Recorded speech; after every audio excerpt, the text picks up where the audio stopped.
प्रश्न ये है कि जैसे कई परिस्थिति ऐसी आती है, जैसे एक वादी पक्ष है जिसका लड़का मर गया जी और वो कह रहा है कि इसने मारा है, जी इसी ने मारा है, जी और हम परिस्थिति उसको वैसे उसका कोई एविडेंस भी इस तरह का नहीं है ना, उसने देखा ना हमने देखा, और वो चिल्लाता है नहीं मैंने नहीं मारा, मैं वहाँ था ही नहीं, मैंने ये किया ही नहीं। जी तो उस स्थिति में भी हम छोड़ें उसको? जी। तो हाँ, छोड़ा जा नहीं सकता क्योंकि रिपोर्ट है हाँ, रिपोर्ट है, और पक्का पॉइंट है नहीं कि वो अपराधी है। तो वही आरोप जो अभी हाँ पुलिस ने ये कर लिया होगा, इसलिए हाँ, छोड़ दिया। बिल्कुल बिल्कुल। अभी कुछ दिन पहले, अभी 3-4 दिन पहले इस तरह की एक घटना थी, 8 दिन पहले, जी तो इसी तरह का था, वो पारिवारिक मामला था, जी पर वो नहीं माने, नहीं यही है, तो वहाँ ऐसा लगता है कि वहाँ जिम्मेवारी हमारे पे भी करना। नहीं, उस समय आपकी जिम्मेवारी, क्योंकि आप अंतर्यामी तो है नहीं। अंतर्यामी का मतलब जो पर्दे के पीछे की बात है वो तो पता है नहीं। आप तो साक्ष्य और रिपोर्ट दो के ही आधार पर कर सकते हैं। साक्ष्य मिले और जिसके नाम रिपोर्ट किया गया है, अब जैसे वो निरपराधी है और रिपोर्ट हुई तो आपको उनको पकड़ना पड़ेगा, उनको ये उसका प्रारब्ध है। वो पाप का प्रारब्ध है जो अभी तक भोगा नहीं है, और वो पाप गुप्त है तो अब उसे फंसाएगा। उसमें आप कोई अपराधी नहीं है, उसमें आपका कोई दोष नहीं है, क्योंकि जैसे न्यायाधीश है, अब वो तो साक्ष्य के अनुसार दंड देता है और वो निर्दोष है, लेकिन पूरे साक्ष्य उसके हैं, तो उसका कोई पाप है पूर्व का जो उसको दंड देने के लिए उद्यत हो गया है। वर्तमान में तो निष्पाप है, लेकिन उसका पूर्व का कोई पाप है, तो इसमें आप का कोई दोष नहीं है। उस समय सही है, लेकिन पीछे उसने कोई पाप किया जो उसे फंसा रहा है, जो उसे थप्पड़ चलवा रहा है। वो कह रहा है मैं कसम से कह रहा हूं मैंने पाप नहीं किया, ये अपराध नहीं किया।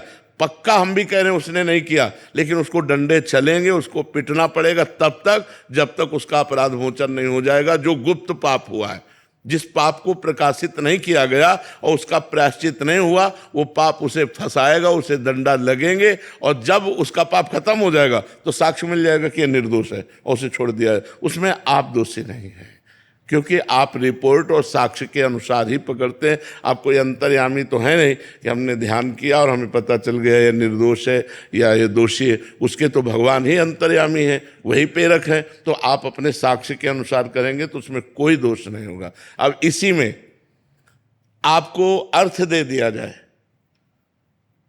और कहा जाए इनको, वो गड़बड़ हो जाएगा। आपको रिपोर्ट की गई तो अपने रिपोर्ट के अनुसार कार्य करने में आपको कोई दोष नहीं, लेकिन जब कोई अर्थ आपको दे देगा तो स्पष्ट हो गया कि वो अर्थ बल से उनको दंड दिलाना चाहता है। उसमें हमें सावधान रहना है। बकाया इस पर कोई आप अंतर्यामी नहीं, आपको दंड देना ही पड़ेगा। तो उसको जो निर्दोष होने पर दंड मिला, ये पूर्व का कोई पाप है, उसको भोगना पड़ेगा। आप उसमें कुछ नहीं कर सकते, आपको करना ही पड़ेगा। अगर आप नहीं करते हैं तो आपके ऊपर ब्लेम लग जाएगी कि उस पार्टी ने आपको अपने अधीन करने के लिए कुछ किया है। तो इसलिए आप इसमें निर्दोष है, इसमें तो हमें कोई दोष नजर नहीं आ रहा है। ये हमेशा हर पुलिस वाले के साथ हाँ क्वेश्चन रहता है, बिल्कुल, क्योंकि हत्या के मुकदमे में किसी को भेजना, बिल्कुल पूरा जीवन उसका बर्बाद हो जाना, तो उसका पाप आप अवश्य में भोक्तव्यम कृतम कर्म शुभाशुभम होई सोई जो राम रचि राखा को कर तर्क बढ़ावे शाखा। भोग भोगना पड़ेगा, अवश्य भोगना पड़ेगा।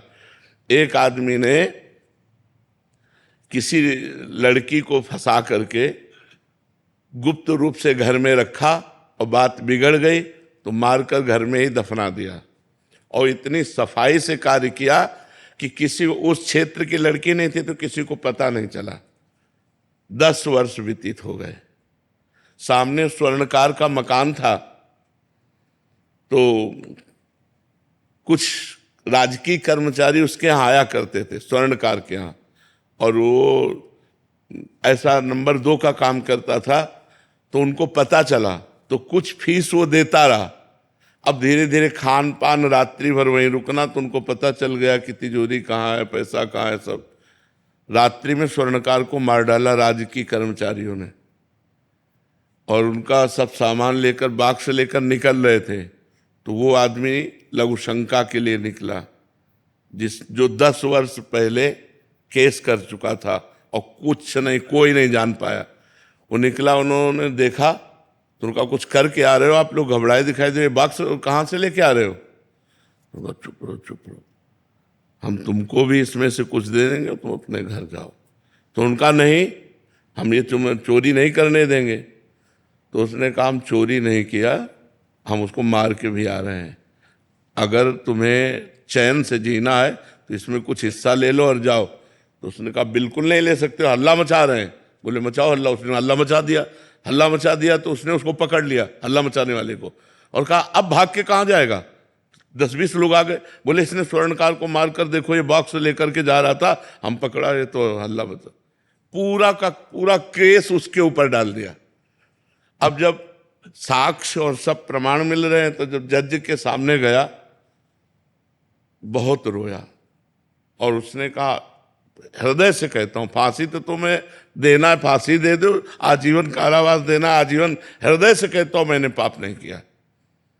तो उसने कहा सच्ची बताओ, भगवान को साक्षी करके बताओ, तुमसे कोई ऐसा पाप हुआ है क्या इस जन्म में जिसका तुम्हें दंड नहीं मिला?